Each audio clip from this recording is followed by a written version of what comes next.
Quit playing those stupid video games, boy. I want to watch TV.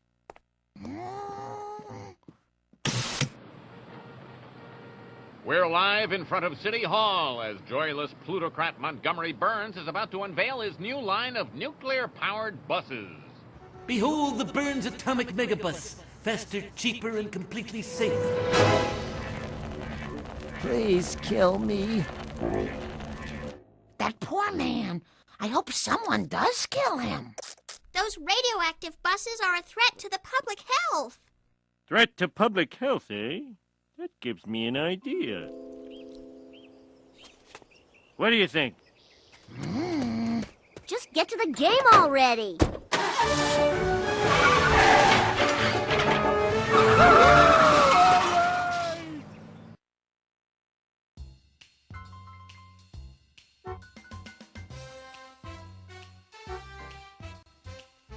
Disc-based systems were originally very new to the United States in the early 90s. By the time the PlayStation and PlayStation 2 came around, it was customary to release games on discs. But what about the arcades? They were old hat. Crazy Taxi was one of the best arcade games anyone could play. It was a fast-paced driver game that required the player to run a taxi service and pick up people and drive them to a specific destination. Driving all around at high speeds, trying to reach the new high score. Nothing better. This wasn't the case with the 2001 PlayStation 2 release of The Simpsons Road Rage.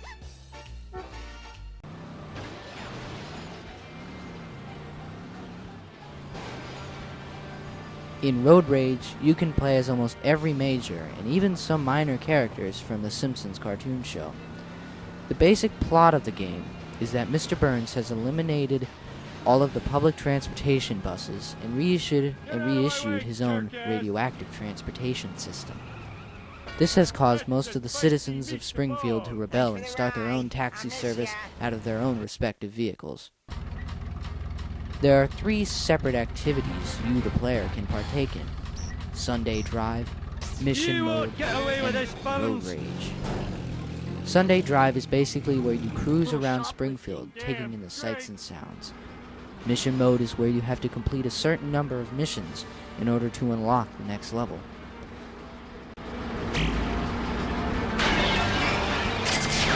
That's driving. That ride was fine as fresh huckleberries.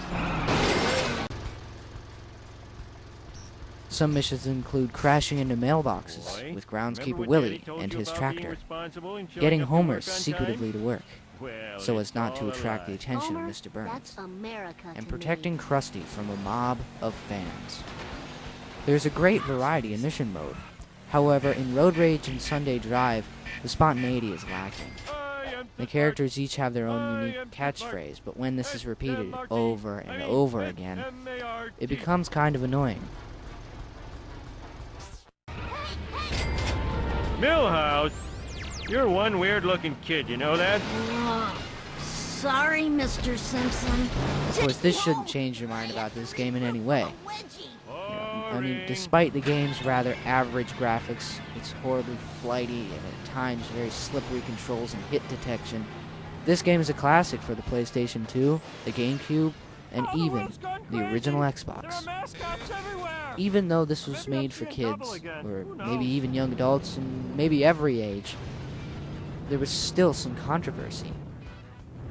In 2003, after the game had already released, Sega, the makers of Crazy Taxi, sued Fox Interactive, Electronic Arts, and Radical Entertainment, claiming that Road Rage was a patent infringement of Sega's game. This, of course, was settled privately for an undisclosed amount. When I first played this game on the PS2 in 2001, I knew that I would remember this game for years to come. This was Simpsons Road Rage for the PlayStation 2. Never doubt a Scotsman.